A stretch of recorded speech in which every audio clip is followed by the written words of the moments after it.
Pallof press vertical chops. An anti-rotational core exercise mainly focused on engaging the rotational aspects of the obliques, transverse abdominis, and lats to improve spinal stabilization. Here's what we're looking for. The setup is the same as discussed in the Pallof press.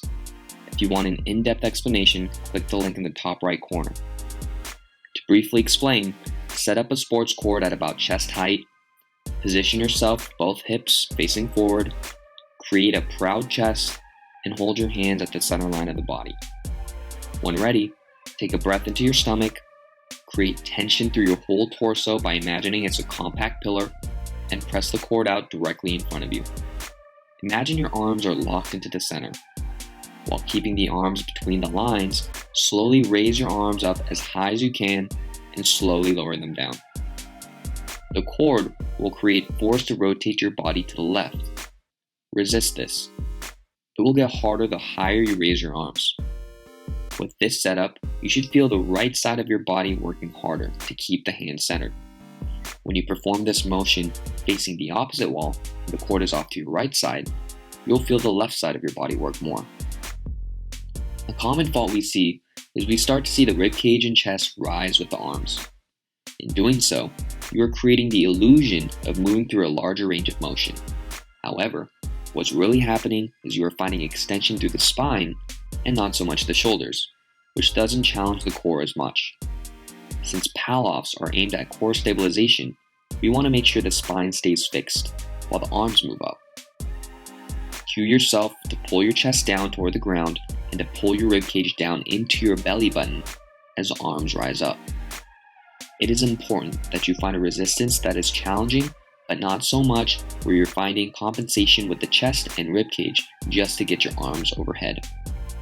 If you find this positioning hard to maintain, try limiting the range of motion. Start with the ribcage packed down into the belly button. Slowly raise the cord up until you feel the chest start to rise and you lose tension in the abdominals.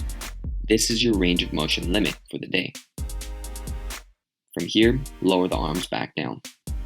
To ensure this is still sufficiently challenging, spend an extra second at the top of the movement for every rep.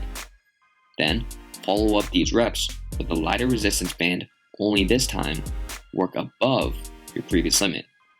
Of course, while keeping your ribcage and chest down. In some cases, good range of motion above the head cannot be achieved. This is most likely a mobility issue, so work on elongating the pec major, pec minor, and lats for 90 seconds at a time before coming back to the vertical chops. Over the course of weeks, you should see a marked improvement in range of motion.